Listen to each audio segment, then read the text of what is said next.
Shalom anak muda, balik lagi bersama saya Theo dan di sebelah saya ada Kak Agnes. Hai, shalom. Gimana kabarnya teman-teman? Pasti baik-baik aja kan? Selalu jaga protokol kesehatan dan juga selalu minum vitamin ya.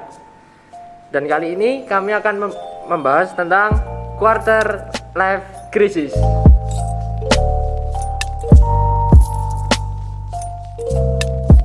Pasti teman-teman mengalami kan apa itu quarter life crisis, tentang gimana sih kehidupan kita selanjutnya di usia-usia kita yang akan menuju dewasa. Pasti teman-teman selalu mikir ya, kok hidupku di umur segini masih gini-gini aja, dan soal hubungan juga masih jomblo-jomblo aja gitu teman-teman kan. Dan untuk lebih jelasnya kita akan tanya kepada Kak Agnes yang lebih profesional dari kita ya. Nah, Kak Agnes, Ya. menurut Kak Agnes pengertian quarter life crisis itu apa sih Kak? Ya gini. Sebelumnya aku ralat ya. Aku tidak lebih profesional. Kita ngobrol-ngobrol aja, oke. Enggak sih. Sama-sama sharing pengalaman ya. Ya. Quarter life crisis. Ini tuh istilah yang menurutku sih baru, tapi untuk anak-anak milenial, kaum milenial ini mungkin mereka sudah mengenal ya, quarter life crisis seperti itu. Dari beberapa sumber yang aku dapetin, itu aku bisa menyimpulkan bahwa menurutku quarter life crisis adalah kondisi seseorang mulai merasa cemas akan hidupnya, akan masa depannya nanti. Kondisi seseorang mulai dia berpikir, aku mau jadi apa ya? Aku mau buat hidupku seperti apa ya di kedepannya nanti. Istilahnya kayak mencari jati diri, mencari tujuan hidup. Benar. Nah, seperti itu. Kalau Theo gimana? Kalau saya sih ya seperti Kak Agnes tadi ya. Dimana kita mencari jati diri kita. Benar, oke. Dan di masa-masa umur kita yang mau menuju dewasa, nah kita bingung mau bikin usaha apa atau bikin apa ya, kayak pencapaian gitu, biar hidup ini nggak gitu-gitu mulu aja Kak. Bener Kak. Dan ternyata itu nggak melulu tentang kayak masa depan loh, nggak melulu tentang bisnis, nggak melulu tentang aku besok mau jadi apa, pekerjaan aku harus pekerjaanku apa besok. Itu bisa tentang hubungan juga. Hubungan nggak selalu tentang sama pacar loh ya, relasi sama temen begitu. Dan sebenarnya anak-anak muda tuh sekarang menurutku banyak sih yang ngalami kayak gini. Mungkin mereka nggak tahu kalau ini namanya quarter life crisis, tapi mereka mengalami karena nggak sadar aja ya. Nggak sadar, karena aku dulu pun juga kayak gitu, mengalami seperti itu, memikir, aduh, aku usia segini belum bisa menghasilkan apa-apa. Bener banget, Mbak. Terus padahal temanku tuh usia segini tuh udah, dia udah punya usaha, dia udah lulus kuliah, udah sukses, udah mungkin udah nikah, udah punya anak, nah gitu. Iya. Kayak aduh, mikir banget kayak gitu ya. Jadi perasaan cemas gitu loh. Nah, bisa muncul itu juga dari faktor lingkungan sosial ya, lingkungan sekitar. Terus kan sekarang medsos lagi in-innya nih, anak-anak muda ya, nggak anak muda sih sebenarnya, anak kecil pun juga, dan bahkan sekarang orang dewasa, bapak mungkin eyang itu juga sudah punya medsos kan, sudah.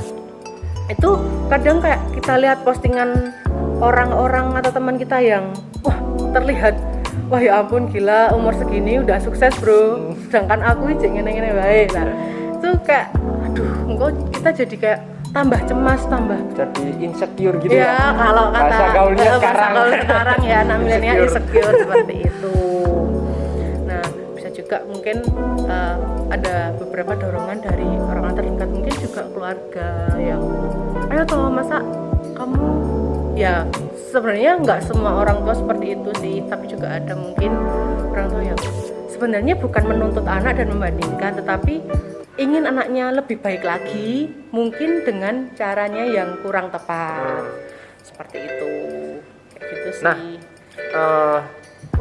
tanda atau ciri-ciri apa sih Kak yang kita saat mengalami quarter life crisis itu? Oh ya, oke. Ciri-cirinya gimana gitu? Untuk tanda atau ciri-ciri ya, ini sepengetahuan saya ya. Maafkan kalau misalkan kurang atau salah, nanti bisa ditambah atau dikoreksi. Nah, kalau menurutku tandanya itu mungkin merasa rendah diri ya, rendah diri, atau katakanlah bahasa milenial sekarang insecure. Wah, aku insecure banget nih gara-gara itu temen aku udah punya bisnis A, tapi aku belum. Masih tiduran di rumah, Ya, rebahan doang kayak main gitu. HP. Ya, bener banget. No lab ya enggak? Kemudian merasa tertinggal. Banyak teman yang ya kembali tadi, banyak teman yang sudah melalui hidupnya mengalami pencapaian yang lumayan tinggi lah, tetapi kita kenapa belum seperti itu? Gelisah nggak sih kamu? Pasti dia lagi ngalamin kan? Iya, gelisah Sampai nggak bisa tidur. bener, mikir setiap malam, biasanya mikir kok aku gini-gini aja ya di usia yang segini, mau melakukan terobosan apa biar hidupku agak berguna dikit loh Mbak. Lucu nggak sih kayak gitu? ya bisa juga sih Mas Teh, emang kadang sampai mikir ya ampun aku iso berguna apa enggak sih, untuk apa sih kayak gitu. Jadi kan. galaunya bukan soal melulu antar pasangan, galaunya soal masa depan. Ya nggak apa-apa ya. Kemudian biasanya itu sih mulai ada konflik dengan orang terdekat, bisa aja dengan orang tua, bisa aja dengan sahabat atau teman dekat, bisa aja dengan saudara. Karena masa-masa ini tuh kayak kita tuh sudah punya pendapat sendiri, kita punya kemauan sendiri, kita punya keinginan sendiri. Tetapi kadang kan nggak selalu keinginan kita, pendapat kita itu sama dengan orang lain, sama dengan orang tua, sama dengan teman kita. Nah, kalau ada dua pendapat yang tidak sama kan biasanya kan bentrok kan nih kan. Nah, itu tanda-tandanya gitu. Sama teman juga yang dulu misalkan ya dulu kelet banget kayak permen karet terus masa-masa seperti ini cuma karena perbedaan pendapat, cuma karena kesentil apa sedikit langsung lost kontak. Blok lah. Enggak lah ya. Kan enggak boleh gitu. Nah, seperti itu. Mungkin adanya konflik dengan orang-orang terdekat gitu. Gitu. Dan menurut Kak Agnes nih, wajar nggak sih kalau anak muda sekarang tuh ngalamin kayak gitu? Saya rasa sih wajar ya, maksudnya banyak juga sih yang mengalami seperti itu, hampir semua. Tadi aku juga sebelum kita ada ini, kan kita juga sempat ngobrol nih di belakang kamera. Saya juga sempat tanya beberapa anak-anak muda dan ternyata mereka pun ada yang, wah ini aku baru banget nih Mbak ngalami, ada yang, wah ini aku sedang di tengah-tengah gitu. Ada yang sudah mengalami dan saya pun juga sudah mengalami gitu loh. Itu yang dulu wajar sih, yang nggak wajar itu kalau ketika kita terlalu itu banget ya, terlarut dalam kecemasan itu kan nggak baik ya. Jadi ya khawatir yang berlebihan itu juga nggak baik kan. Jadi ya daripada kita khawatir cemas terus kayak gitu, mending kita mikir, aku mau jadi apa, misalkan aku mau mencapai A, kan nggak mungkin instan kan itu ya, kan kita masih di sini nih, kita pengen pencapaian seperti ini, itu kan harus ada langkah-langkahnya sampai kita ke atas. Nah, langkah awal ini yang harus kita pikirkan, langkah awal apa sekarang ya. Iya, dan jangan cuma niat tok ya, jangan cuma niat tok, niat dan doa, jangan cuma niat dan doa, tapi juga usaha. Niat, doa, usaha lah kan nanti jadi. Iya. Bener dan banget. Kan pasti juga akan mengalami proses. Nah, prosesnya itu nanti yang akan mendewasakan kita, membuat kita ngerti, semakin ngerti, banyak ngerti, dan banyak belajar tentang kehidupan. Menurutku sih seperti itu, wajar aja. Wajar sih. Kalau menurutku juga wajar sih kayak gitu. Ya namanya anak muda. Betul. Masih labil-labilnya ya enggak? Iya. Dan gimana sih Kak cara teman-teman bisa tetap menghadapi quarter life crisis ini? cara kita ya, ada beberapa hal sih. Yang pertama, usahakan untuk nggak mengikuti standar sosial. Standar sosial. Sosial. Misal ya, standar usia pernikahan. Apa yang sudah harus dimiliki, jumlah pendapatan dan lainnya. Pekerjaan juga gitu loh. Standar dunia itu, standar sosial itu kan, misal nikah umur 25, katakanlah gitu. Cewek nikah umur 25. Nah, pokoknya aku pokoknya sebelum 25 aku harus ketemu jodoh. Kalau belum berarti aku nggak sukses nih, aku nggak sesuai standar nih. Itu jangan, nanti stres. Nanti kita akan stres dan ya nggak menikmati proses kan kalau seperti itu. Kalau masalah pendapatan atau gaji, setiap orang kan pasti itu setiap pekerjaan itu kan pasti ada pendapatan sendiri. Ya, yang menurut kita cukup belum tentu menurut orang lain cukup. Nah, yang menurut orang lain nggak cukup bisa aja menurut kita cukup. Nah, daripada kita mikir wah kayak gajinya 30 juta, aku pokoknya pengen yuan aku pokoknya kudu kerja gaji 30 juta. Padahal kan kita nggak tahu kebutuhan mereka itu seberapa gitu ya. Iya.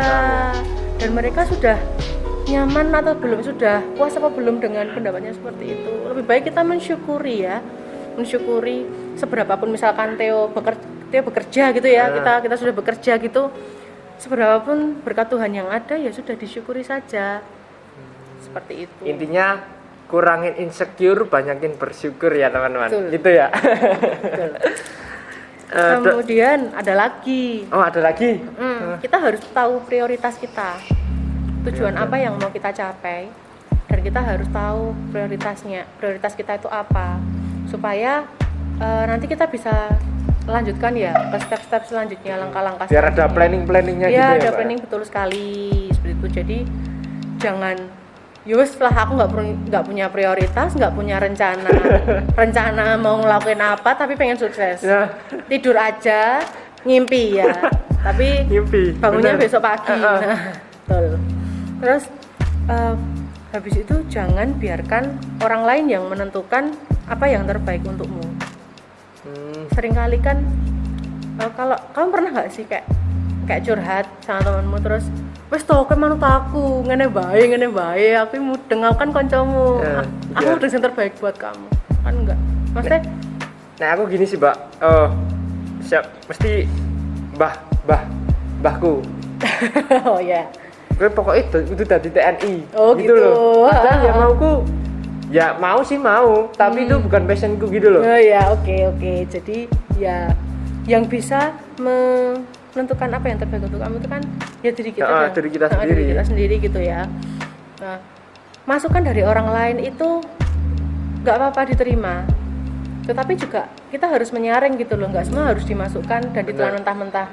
Kalau misalkan masukannya itu membangun ya kenapa nggak dilakukan, ya dilakukan aja. Tapi kalau misalkan ada masukan-masukan yang kurang enak di hati dan membuatmu nggak bertumbuh ya ngapain? Ya udah ya udahlah ya.